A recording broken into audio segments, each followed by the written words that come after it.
സമ്പൂർണ്ണ ഡിജിറ്റൽ സാക്ഷരത എന്ന നേട്ടം കേരളം കൈവരിച്ചത് കഴിഞ്ഞ ദിവസമാണ്. ഇതിന് പ്രചോദനമായതാകട്ടെ തിരുവനന്തപുരം ജില്ലയിലെ പുല്ലമ്പാറ ഗ്രാമപഞ്ചായത്തും. ഡിജിറ്റൽ സാക്ഷരതയിൽ മാത്രമാണോ പുല്ലമ്പാറ ഗ്രാമപഞ്ചായത്ത് മാതൃകയാകുന്നത്? അല്ല. പുല്ലമ്പാറ എന്ന ഗ്രാമത്തിന്റെ മികവുകളിലൂടെ ഒരു യാത്ര.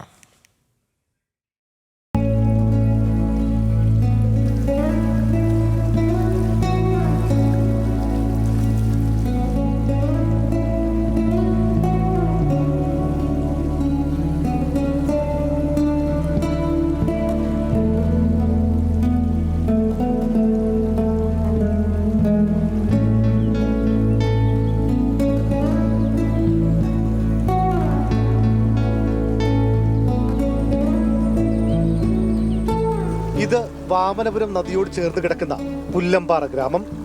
സമ്പൂർണ്ണ ഡിജിറ്റൽ സാക്ഷരത നേടിയ സംസ്ഥാനമെന്ന നേട്ടത്തിലേക്ക് കേരളത്തെ നയിച്ച പുല്ലമ്പാറയെ ദേശീയ മാധ്യമങ്ങൾ വരെ പുകഴ്ത്തുന്നുണ്ട്. ഇതിനു മുമ്പും രാജ്യം ഈ നാടിന്റെ പേര് കേട്ടിരുന്നു, അംഗീകരിച്ചിരുന്നു. കേന്ദ്ര സർക്കാരിന്റെ ദേശീയ ജലശക്തി അവാർഡ് നേടിയ കേരളത്തിലെ ഒരേയൊരു ഗ്രാമപഞ്ചായത്താണ് പുല്ലമ്പാറ. പ്രകൃതിയിലെ ജലസ്രോതസ്സുകളെ ശാസ്ത്രീയമായി പ്രയോജനപ്പെടുത്തി ഭൂമിക്കും ജീവജാലങ്ങൾക്കും സംരക്ഷണം ഒരുക്കിയതിനായിരുന്നു അംഗീകാരം. നമ്മുടെ നാട്ടിൽ ഒട്ടനവധി ആൾക്കാർ തൊഴിലുറപ്പ് തൊഴിലാളികളായിട്ടുണ്ട്, സാധാരണക്കാരുണ്ട്, കൃഷിക്കാരുണ്ട്. നമ്മുടെ നാട്ടിൽ ഒരു ബാങ്ക് മാത്രമേ ഉള്ളൂ. തേമ്പാമൂടാണ് ആ ബാങ്കുള്ളത്. അപ്പോൾ ആൾക്കാർ വളരെ ദൂരെ യാത്ര നടന്നു വരുന്ന ആൾക്കാർ. അപ്പോൾ അവർക്ക് സേവനങ്ങൾ അറിഞ്ഞുകൂടാത്തൊരു സാഹചര്യമുണ്ട്. രണ്ടാമത്തേത്, ഒരു വീട് പരിശോധിച്ച് കഴിഞ്ഞാൽ വീട്ടിലെ കുട്ടികൾക്കെല്ലാം മൊബൈൽ ഫോൺ ഉപയോഗിക്കാൻ അറിയാം. പക്ഷെ മുതിർന്നവർക്ക് പലർക്കും അത് അറിഞ്ഞുകൂടാ. അപ്പോഴാണ് ഞങ്ങളുടെ ആശയം ഉണ്ടായത്, എന്തുകൊണ്ട് അവരെ കൂടി സാക്ഷരരാക്കിക്കൂടാ. നീരുറവ്, മികവ്, സജലം ഉൾപ്പെടെ നിരവധി പദ്ധതികളാണ് ജലസംരക്ഷണത്തിനായി ഗ്രാമപഞ്ചായത്ത് നടപ്പിലാക്കിയത്. പുല്ലമ്പാറ നടപ്പിലാക്കിയ നീരുറവ് പദ്ധതി പിന്നീട് സംസ്ഥാനമൊട്ടാകെ വ്യാപിപ്പിച്ചു. പെട്ടെന്നൊരു നാൾ ഈ മികവുകളിലേക്ക് എത്തിപ്പെട്ടതല്ല ഈ ഗ്രാമം. അതിനു പിന്നിൽ വലിയൊരു കൂട്ടം മനുഷ്യരുടെയും പഞ്ചായത്തിന്റെയും കഠിന പ്രയത്നങ്ങളുണ്ട്. പുല്ലമ്പാറ ഗ്രാമപഞ്ചായത്തും ഫീനിക്സ് ഗ്രന്ഥശാലയും കളരിയിലെ ക്ഷേത്ര ട്രസ്റ്റും സംയുക്തമായി നടപ്പിലാക്കിയ ഈ കളരീവനം കണ്ടാൽ, അതിന്റെ കഥ കേട്ടാൽ ഇക്കാര്യം മനസ്സിലാകും.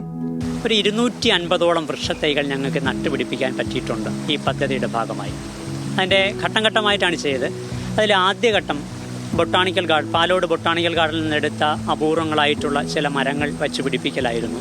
നാട്ടിൽ തന്നെ അന്യമായി കൊണ്ടിരിക്കുന്ന ചില മരങ്ങളെ കണ്ടെത്തി ഇവിടെ കൊണ്ട് നട്ടുപിടിപ്പിക്കൽ, വള്ളിച്ചെടികളൊക്കെ നടലായിരുന്നു ആദ്യഘട്ടം.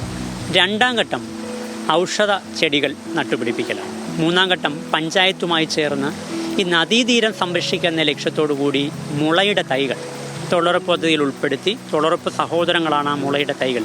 100ഓളം മുളയുടെ തൈകൾ നട്ടുപിടിപ്പിച്ചിട്ടുണ്ട്. അപൂർവങ്ങളായിട്ടുള്ള മരങ്ങൾ വച്ചു പിടിപ്പിക്കാൻ പറ്റിയിട്ടുണ്ട്.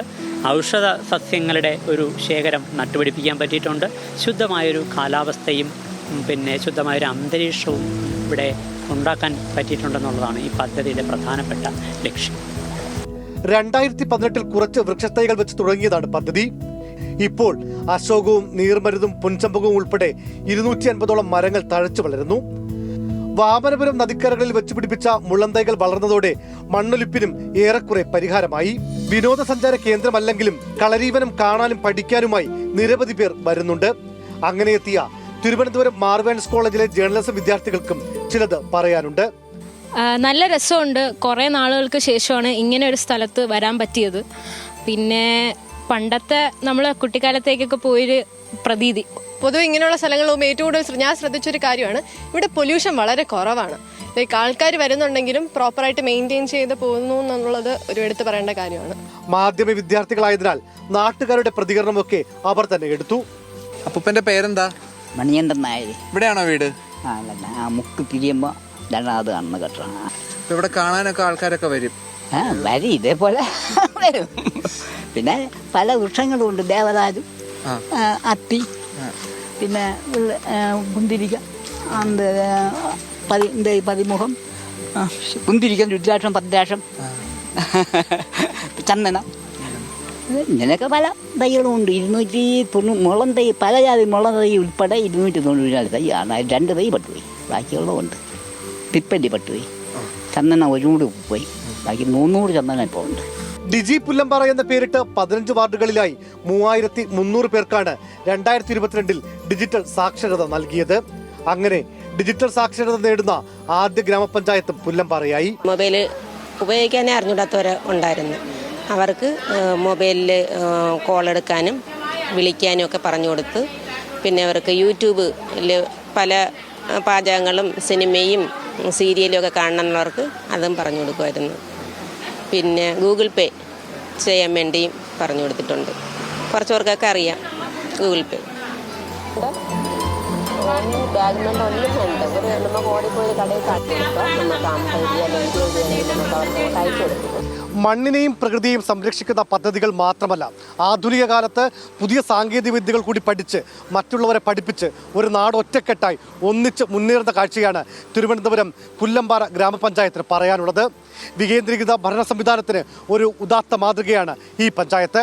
Cameraman MG മഞ്ജുഷിനൊപ്പം VS Anu, news Malayalam, Thiruvananthapuram.